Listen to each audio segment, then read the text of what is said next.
What up, man? It's your big brother K-Rino,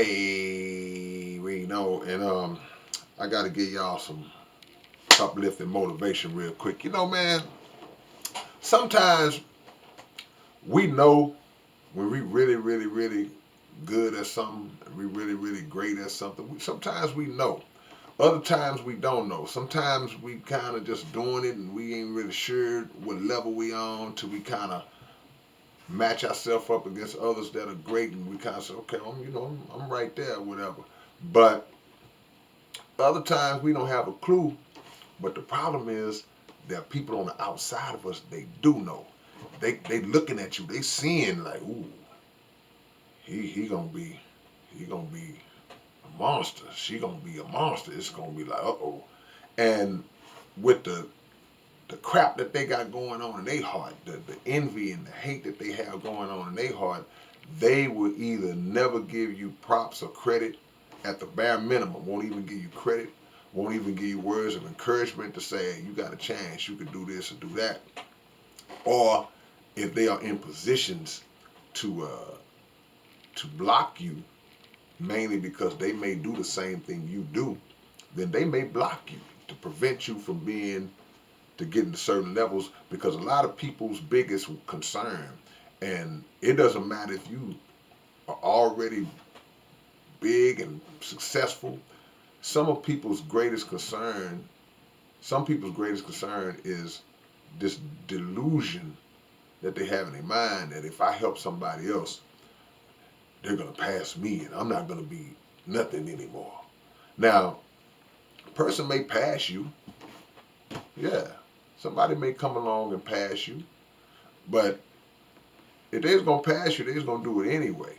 If it was meant for it to happen, but for somebody to exceed what your success level was, that's not something that you should be threatened by or upset or envious about. You should chalk that up to the good Lord and say, well, hey, you made me, but you made this one greater than me, and I appreciate you for what you made me.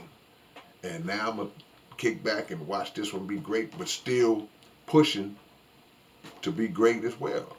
Turn it into a righteous competition. But some people literally just, they see how great another person is at something or the potential, and they just can't believe it. They are like mind blown that you could be that good. And it's funny because they always look for excuses to try to break down why you could possibly be on this amazing level, and they do everything other than just chalking it up to this person has received a gift from God himself, and they are manifesting that gift. They are pushing it and excelling and getting the most out of that gift. Mm-mm, that ain't good enough.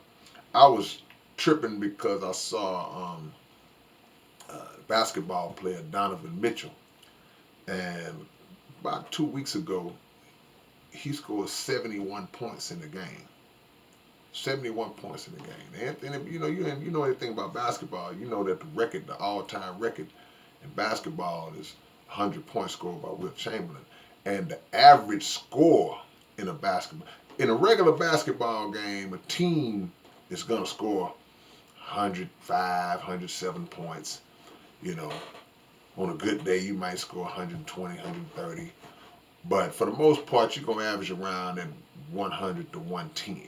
So for a guy to get 71 by himself, it's pretty amazing.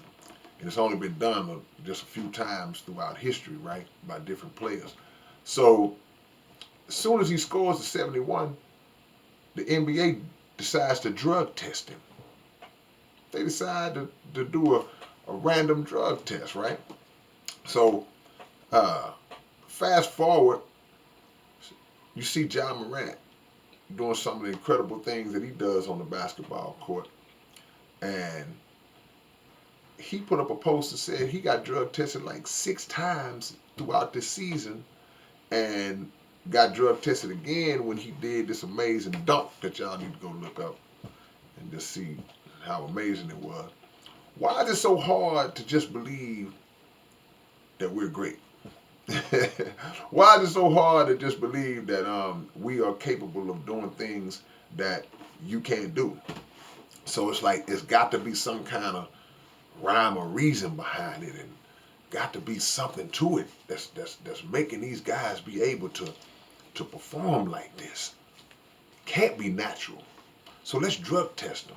Let's see if we can um, catch them, bust them doing something illegal. You know, see, it's kind of like the same thing when you see uh, police officers. They'll pull you over because you're driving a nice car. There was no reason, no cause for them to bother you. You was minding your own business, doing the speed limit, not doing anything uh, out of control, and they just look at you like, why should he have that car? Let me harass him.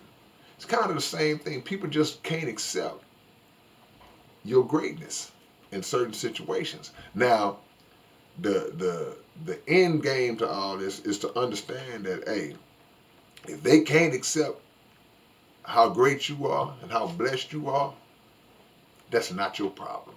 That's their problem. That's not something you should concern yourself with.